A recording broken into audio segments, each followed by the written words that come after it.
हमारे विभिन्न ज्ञानवर्धक कार्यक्रम देखने के लिए आप हमें अभी सब्सक्राइब करें, बेल आइकन को प्रेस करें ताकि आप देख सकें हमारा कार्यक्रम सबसे पहले। और अधिक जानकारी के लिए फेसबुक पेज को लाइक करना न भूलें। जय माँ इंद्राक्षी। इंद्राक्षी धाम में दर्शकों, आप सभी का हम हार्दिक स्वागत करते हैं। आज के दिन जिन जातकों का जन्मदिवस है, मैरिज एनिवर्सरी है, उन सभी को हमारी तरफ से बहुत बहुत शुभकामनाएं। आज हम बताएंगे एक ऐसा उपाय जिससे राहु बहुत शीघ्र प्रसन्न होते हैं। जिनके अक्सर पेट में तकलीफ़ रहती है, पेट से संबंधित अनेकों प्रकार के विकार होते हैं, और साथ ही जिनके घुटनों में प्रॉब्लम रहती है और जिनकी जन्म पत्रिका में राहु विपरीत फलकारी हो जाते हैं, उन्हें क्या करना चाहिए। आइए उससे पहले एक पंचांग पढ़ लेते हैं। आज का 26 फरवरी सन 2021 दिन शुक्रवार, माघ मास, शुक्ल पक्ष, संवत 2077, तिथि चतुर्दशी, नक्षत्र आश्लेषा, राहु काल 10:30 से 12, दिशा सूल पश्चिम दिशा। हम जब राहु की बात करते हैं तो बहुत लोग राहु की बातें सुनकर के डर जाते हैं। जन्म पत्रिका में भी आपकी होरोस्कोप में राहु की महादशा जब आती है, उस वक्त भी बहुत लोग भयभीत हो जाते हैं। अब छोटी मोटी तो महादशा होती नहीं है, 18 वर्षों की राहु की महादशा होती है। अब 18 साल अगर राहु कहीं मेहरबान ना हो तो उस व्यक्ति का क्या आलम होगा। तो आइए, एक बहुत ही अच्छा उपाय आप सबकी सेवा में है। ध्यान रखना, जिस साधक की जन्म पत्रिका में राहु की महादशा चल रही हो या उसकी हथेली के हिसाब से उसके राहु बहुत कमज़ोर हों, या आपको पेट की तकलीफ़ लंबे समय से रहती हो और जा न रही हो, पैरों में, तलवों में वेदना रहती हो और वो तकलीफ़ ना जा रही हो, चर्म रोग पैरों में हो गया हो, चर्म रोग कहीं पर भी हो गया हो, या चेहरे के ऊपर दाग, धब्बे, झाइयाँ अत्यधिक उकर आई हों, चेहरा निस्तेज हो गया हो, या आपने किसी मर्मज्ञ को, विद्वान को अपनी कुंडली दिखाई हो, हाथ की रेखा दिखाई हो और उन्होंने कहा हो भाई आपके राहु तो बहुत अच्छे नहीं हैं, इस वजह से आप इस प्रकार की जो समस्याएं हैं वो आपके सामने आ रही हैं। दूसरी बात, कई बार जॉब में प्रमोशन ना हो पाना, लाभ ना मिल पाना, तो बहुत सारी ऐसी तकलीफ़ें होती हैं संसार में जिन्हें गिनना भी मुश्किल हो जाता है। तो मेरे साधकों, अगर कहीं किसी ऐसी पीड़ा से आप भी पीड़ित हैं तो ये उपाय आप करके देखें। और ये वही कर सकता है जिसके आसपास जल की व्यवस्था हो। कैसे? देखो, जहाँ कोई तालाब हो, पोखर हो, नदी हो, अक्सर उसमें मछलियाँ होती हैं। शनिवार का दिन हो, जौ होता है ना, गेहूं में जो जौ होता है, वो जौ भी निकाल लें और 6 अलग से पदार्थ ले लें। जैसे मकई ले लें, बाजरा ले लें, काला तिल ले लें, गेहूं ले सकते हैं, उसमें चावल भी ले सकते हैं, यानी कि जौ मिला करके 7 प्रकार का अनाज ले लें, करीब 7.25 किलो। उसे आप अच्छे से पीस लें, चाहे मिक्सी में पीस लें या चक्की पर पिसवा लें, चाहे बहुत बारीक की भी ज़रूरत नहीं है, जिसका आटा सा गुथ जाए, ऐसा ले लें। शनिवार के दिन में करीब 12 बजे के आसपास या शाम को 4 बजे के बाद उस सारे आटे को मांड लें। बहुत उसे गीला सा ना करें, ध्यान रखें, क्योंकि उसकी गोलियां बनानी है। अब किसी भी ऐसे तालाब, सरोवर के किनारे पर इत्मीनान के साथ आराम से बैठ जाएं। ओम ह्रीं राहेवे नमः, इस मंत्र को सुने ध्यान से, लिख लें आप, ओम ह्रीं राहेवे नमः। इस मंत्र को हमने हर गोली पर पढ़ना है। आटा तोड़ा, ओम ह्रीं राहेवे नमः बोला और ओम ह्रीं राहेवे नमः बोलकर ही पानी में डालना है। कहने का मतलब कि ओम ह्रीम राहे वे नमः, ओम ह्रीम राहे वे नमः बोलते रहें। बोलते बोलते गोली बनाएं और बोलते बोलते गोली पानी में मछलियों को डालें। और ये करने से पहले जब आप पानी के किनारे आराम से बैठ जाएं, देखो भाई ध्यान से बैठना है ना, कभी उल्टे सीधे तरीके से बैठ जाएं, पानी में गिरने का भय ना हो, ध्यान से देखो। ये आपका अपनी समझदारी है, हमारा बताने का फ़र्ज़ है बस आपको।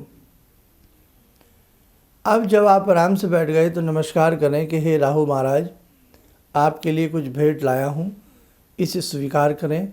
आपके नाम से 108 गोलियाँ मैं मछली को खिला रहा हूँ आपकी प्रसन्नता हेतु।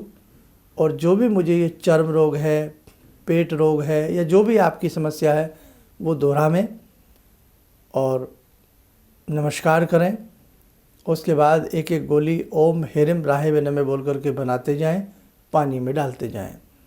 ऐसा या तो महीने में 4 शनिवार कर सकते हैं या महीने में 2 शनिवार करें, और कुल संख्या 7 शनिवार ऐसा करें। और जब भी करने जाएं, करने के बाद क्षमा प्रार्थना जरूर मांगें कि हे राहु महाराज, मुझसे कोई भूल चूक हो गई हो तो मुझे क्षमा करें। बस इतना कर लें। बाद में अपने हाथ वाथ पानी की बोतल भर के ले जाएं, या जैसे भी अच्छे से अपने हाथ वाथ धो करके अपने ऊपर हल्का सा छींटा मार करके अपने घर आ जाएं। दूसरी बात, ये उपाय कोई भी किसी के लिए कर सकता है। और तीसरी बात, आप मछलियों का पेट भर रहे हैं, मछलियों को कुछ खिला रहे हैं, तो इसमें कोई दोष नहीं है, इसमें कोई बुरी बात नहीं है। वैसे भी हज़ारों लोग मछलियों को दाना डालते हैं। आप कभी ऐसे धर्म स्थानों पर, तीर्थ सरोवर पर कभी गए हों तो आपने देखा ना, मछलियों को बहुत लोग आटे की गोलियां या और बहुत सारी ऐसी चीज़ें डालते हैं। लेकिन हमने यहाँ 7 तरह का अनाज लिया है, सतनाजा जिसको कहते हैं, 7 तरह का अनाज। ये राहु और केतु के निमित्त लिया जाता है।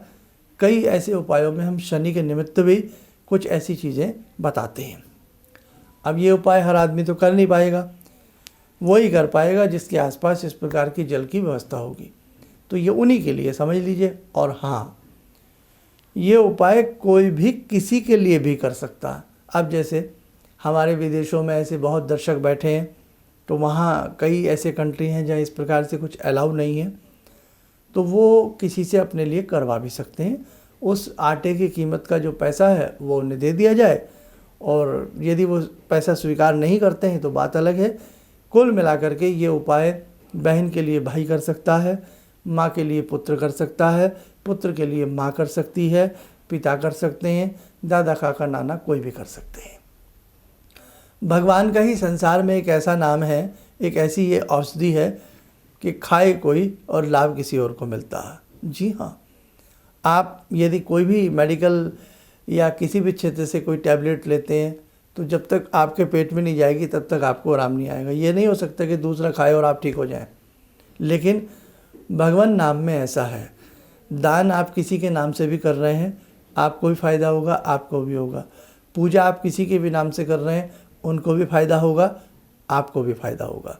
यानी कि भगवान की स्तुति और प्रार्थना ही एक ऐसी महाशक्ति और महाऔषधि है कि कोई भी इसको खाएगा और जिसके नाम से खाएगा फ़ायदा उसको होगा। देखो भगवान की महिमा। तो हम ऐसा कर सकते हैं, क्या हम किसी के लिए मंदिर में जाकर के, गुरुद्वारे में जाकर के, क्या हम भगवान से प्रार्थना नहीं कर सकते? कर सकते हैं। हम गुरुद्वारे जाते हैं, गुरु महाराज से प्रार्थना करते हैं कि हे गुरु महाराज, आपकी कृपा से मेरे बच्चे अच्छे रहें, मेरे मन में शांति रहे, आपकी कृपा से मेरे घर में सब कुछ अच्छे से रहे, आपकी कृपा मुझे प्राप्त हो। मंदिर में जाते हैं, हम भगवान से प्रार्थना करते हैं कि हे भगवान, हे प्रभु, आपकी कृपा से मेरे घर में सुख शांति बनी रहे, धन समृद्धि बनी रहे, और मैं जिनके लिए आया हूँ उनके घर में भी बनी रहे। तो ऐसी बहुत सारी चीज़ें हैं, अगर आप प्रैक्टिकली थोड़ा थोड़ा करते हैं तो आपको बहुत आनंद आएगा। तो ये आज का एक बहुत अच्छा उपाय है। इसे आप उन लोगों तक पहुँचाइए जिनके अक्सर पेट में तकलीफ़ रहती है, चर्म रोग रहता है, पैरों में एलर्जी है, दाग धब्बे, झाइयाँ, एक्जिमा, छाजन, असाध्य रोग हो जाते हैं। कई बार छाजन तो इतना बुरा होता है कि कई बार हाथ फट जाते हैं, पैरों की विवाइयों में फट जाती हैं, नाखूनों के आसपास उंगलियों के आसपास ऐसी चकते चकते से बन जाते हैं, उनमें पस भर जाता है। अब जिसे होता है बेचारा वही जानता है ना। और एक सोराइसिस होता है, वो भी बड़ा ख़तरनाक बेमुराद बीमारी होती है, उस निमित्त भी आप कर सकते हैं। लेकिन सोराइसिस को हम सूर्य से तोलते हैं, वहाँ हम सूर्य से संबंधित ज़्यादा कराते हैं, लेकिन ये भी किया जा सकता है। अनेकों प्रकार के रोग इस उपाय से ईश्वर कृपा से दूर हो सकते हैं। बाकी देखो भाई, करने वाले के ऊपर भी डिपेंड करता है कि आपकी आस्था कितनी है। अब आस्था है नहीं तो फ़ायदा नहीं है ना। आस्था है तो बंद दरवाजे में भी रास्ता है। अब आप ये क्या पानी किनारे गिरे, फटाफट गोली बनाई, फेंक फूंक के एक तरफ आ गए, नहीं साहब, ये आस्था का खेल है, ये मन का खेल है। हम हज़ारों बार कहीं ना कहीं बाहर रोटियां खाते हैं, खाना खाते हैं, वो स्वाद नहीं आता जो घर की रोटी में आता है। क्यों? घर में प्रेम है। माँ बहन जो भी हमारे लिए खाना बनाते हैं वो एक वात्सल्य से बनाते हैं, एक प्रेम से बनाते हैं। संसार में कोई शायद ही ऐसा हो जिसे घर का भोजन अच्छा ना लगता हो। वो बात अलग है, बाहर खाने के लालच में हम कुछ भी कह दें, लेकिन घर के भोजन का मुकाबला संसार का कोई 7 स्टार, 5 स्टार और स्टार ही स्टार, महा स्टार कोई होटल नहीं कर सकता। ये हकीकत बता रहे हैं हम आपको। और आप माने ना माने, उन लोगों के भोजन खुद घर से आते हैं जो बड़े बड़े भोजनालयों में और बड़े बड़े ऐसी जगह जो इस प्रकार के काम करते हैं। तो खैर मैं ज़्यादा क्या कहूँ, बस कहने का भाव यही है, किसी भी चीज़ को करने में अच्छा मन, अच्छी मनसा होनी चाहिए, तो उसका परिणाम भी अच्छा आता है।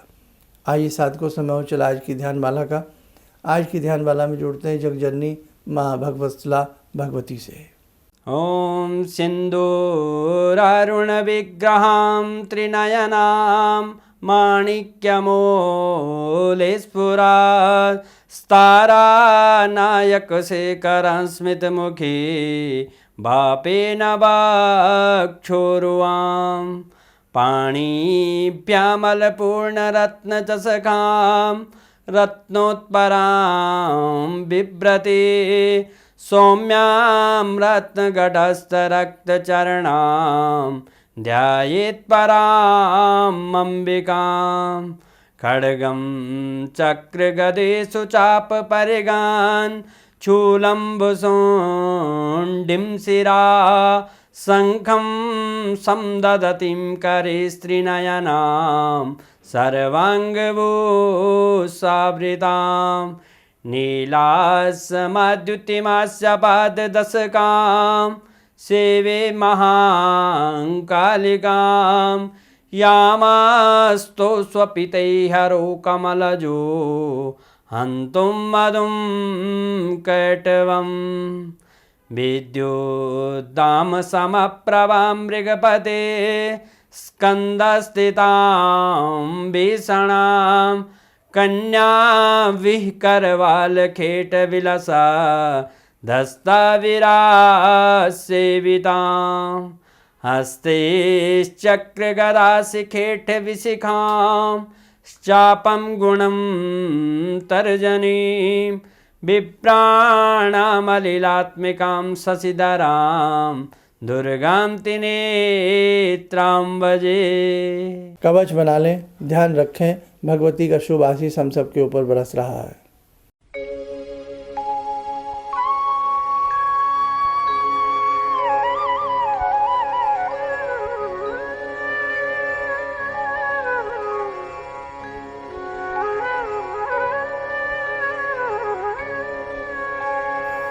ओम बोलते हुए नेत्र खोलें, सामान्य हो जाएं।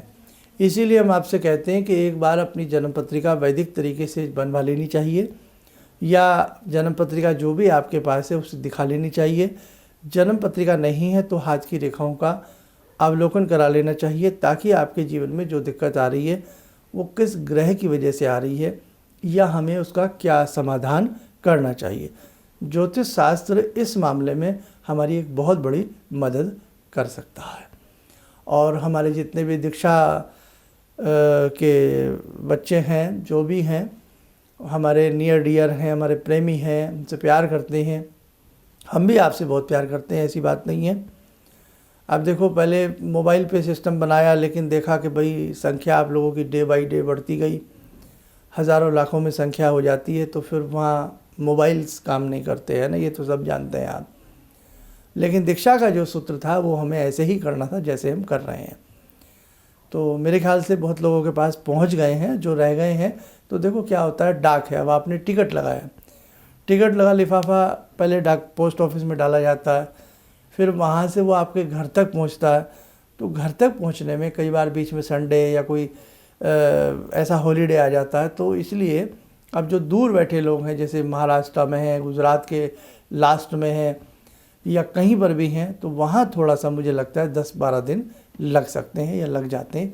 थोड़ा सा आप धैर्य रखें, ईश्वर सबके साथ हैं, सबको दीक्षा जो जो जुड़ना चाहते हैं सबको मिलेगी, और आप बस हमसे समझ लीजिएगा जुड़ गए हैं। जय माँ इंद्राक्षी। मेरी बार बार आंखों की नाड़ी फट जाती थी, तो डॉक्टर ने मेरे को बोला कि ये कैसे हो गया। मेरे 30 साल की प्रैक्टिस में कभी भी इस आँख की रोशनी चली गई थी, तो वो मैं मंत्र करती थी, आपने मेरे को बताया था, तो उस मंत्र से मेरी रोशनी वापस आ गई। मेरे को काला मोतियाबिंद है, तो हाँ अब ठीक है, इस रोशनी आँख में आ गई। तो वो बोले कि मैं बड़ा हैरान हूँ कि रोशनी ये वापस आ कैसे गई, तो आपकी कृपा से आई। किसी भी समस्या के समाधान के लिए मिले प्रसिद्ध हस्तरेखा एवं वास्तु विशेषज्ञ प्रोफेसर धर्मेंद्र शर्मा जी से। नोट: शिविर में भाग लेने हेतु एवं व्यक्तिगत रूप से मिलने के लिए कॉल करने का समय सुबह 10 बजे से शाम 6 बजे तक। हमारे विभिन्न ज्ञानवर्धक कार्यक्रम देखने के लिए आप हमें अभी सब्सक्राइब करें, बेल आइकन को प्रेस करें ताकि आप देख सकें हमारा कार्यक्रम सबसे पहले।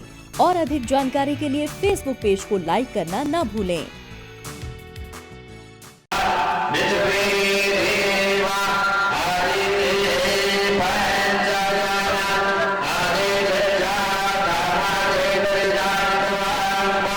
Yo